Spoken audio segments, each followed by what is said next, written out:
မင်္ဂလာပါခင်ဗျကျွန်တော်နာမည်ကတော့မင်းဖုံးမြတ်ပါကျွန်တော်ဒီနေ့ပြောပြပေးချင်တဲ့ကြောင်းလေးကတော့ကျွန်တော်တို့schedule user အနေနဲ့ login ဝင်တော့မယ်ဆိုရင်ဘယ်လိုမျိုး process လေးရှိရဲဘယ်လိုမျိုး password reset တွေဘယ်လိုလုပ်ရလဲဒါကိုကျွန်တော်tutorial demonstration လေးရှင်းပြပေးချင်ပါတယ်ခင်ဗျပထမဆုံးကျွန်တော်တို့account ဖွင့်ပြီးသွားပြီဆိုရင်เนาะကျွန်တော်တက်ဆိုင်ရာအကြောင်းတွေကနေပြီးတက်ဆိုင်ရာတူတွေကနေပြီး account တွေဖွင့်ပြီးသွားပြီဖွင့်ပေးပြီးသွားပြီဆိုရင်ကျွန်တော်တို့user တွေစီကို email လေးဝင်လာလာပဲနေမှာခင်ဗျ email လေးကဘယ်လိုဖြစ်မလဲဆိုရင်တော့ကျွန်တော်ဒီမှာ demo လေးစမ်းပြရတာပါတယ်ကျွန်တော်တို့ do reply ဆိုပြီးတော့ schedules ကနေ email တစ်ခုဝင်လာလိမ့်မယ်နော်ဒီ email လေးမှာကျွန်တော်တို့မမြင်ရတဲ့အတိုင်းကျွန်တော်ရဲ့email ကျွန်တော်ရဲ့ login credential လေးကျွန်တော်ပို့ပေးထားတယ်နောက်ပြီးတော့ကျွန်တော် login ဝင်ရမယ့် link လေးကိုသူကပို့ပေးထားတယ်ကျွန်တော်ဒီ link လေး login ဝင်မှာဖြစ်လို့ကျွန်တော်ဒီ link ကိုနှိပ်လိုက်မယ်ပေါ့အဲဆိုရင်ဒီ link ကိုကျွန်တော်ရောက်သွားပြီကျွန်တော်ဒီမှာကျွန်တော်ရဲ့ password ဟိုဘက်ကပေးထားတဲ့Gmail ကနေပေးထားတဲ့ auto password တစ်ခုပေါ့နော်အဲ password ကိုကျွန်တော်ထည့်လိုက်မယ်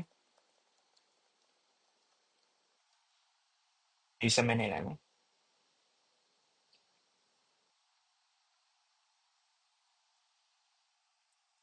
โอเคဒီမှာဆိုရင်တော့ကျွန်တော်တို့ error လေးတစ်ခုတက်သွားတာကိုမြင်ပါလိမ့်မယ် password change required ဒါဘာကိုပြောရလဲဆိုတော့ကျွန်တော်တို့ပထမဆုံး login ဝင်တဲ့အချိန်ကျရင်ကျွန်တော်တို့password တွေက auto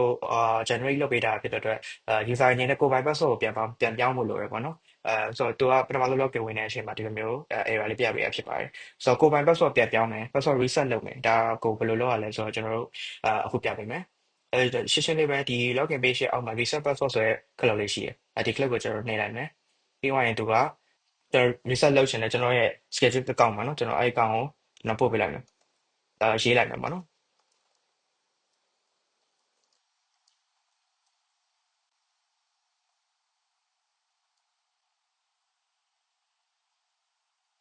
okay ပြီးသွားရင်ကျွန်တော် request လုပ်လိုက်မယ်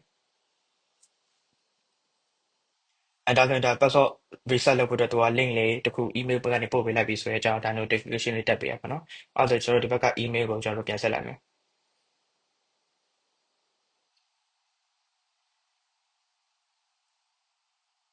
okay ကျွန်တော်ဒီမှာပထမဆုံး new email လေးဝင်လိုက်ပါတော့ကျွန်တော် password reset လုပ်ဖို့အတွက် link လေးကို schedule ကနေပြီး auto ပို့ပေးလိုက်ပြီအဲ့ဒါဆိုကျွန်တော်ဒီ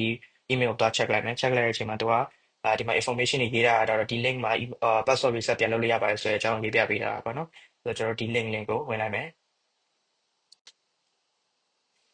ဝင်ပြီးသွားပြီဆိုရင်ကျွန်တော် new password ထည့်လို့ရပြီကိုယ်ပိုင် password တစ်ခုပြန်ထည့်လို့ရပြီပေါ့နော်ကျွန်တော်အခုရိုးရိုးpassword အသစ်တစ်ခုပြောင်းလိုက်မယ်ကျွန်တော် ABCD လို့အရင်ရေးလိုက်မယ်ပေါ့နော်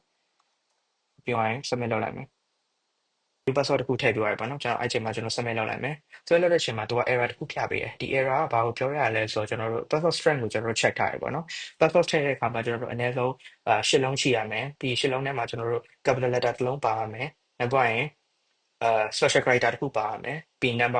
numbers တွေပါရမယ်ပေါ့နော်ဒါ password strength ကိုကျွန်တော် check ထားတဲ့ functionality ပေါ့အဲ့ဆိုကျွန်တော် password ကိုအသေးချာလေးရေးပေးဖို့လိုတယ်ကျွန်တော် sample password ဆိုရင်ဘယ်လိုမျိုးရေးပေးလိုက်မလဲဆိုတော့ကျွန်တော်အဲ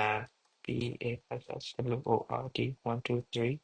dollar sign ဒါဆိုရင်ကျွန်တော်တို့password ကအကြီးတစ်လုံးပါတယ်ရှစ်လုံးလည်းကျော်တယ် number တွေလည်းပါတယ် special character တွေလည်းပါတယ်ဒီ password ဆိုကျွန်တော်တို့အဆင်ပြေသွားပြီပေါ့နော်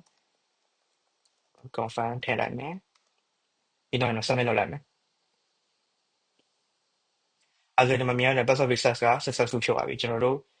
အကပြန်ပြီးတော့ဝင်လို့ရပြီပေါ့နော်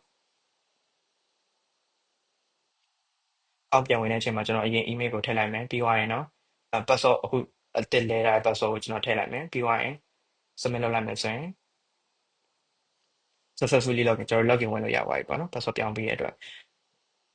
ကျွန်တော် login ဝင်တော့ profile page ကိုရောက်သွားပါလိမ့်မယ်ကျွန်တော်ဒီနေ့ပြောပြပေးချင်တဲ့အကြောင်းအရာလေးကတော့ဒီလောက်ပါပဲခင်ဗျအားလုံးကျေးဇူးတင်ပါတယ်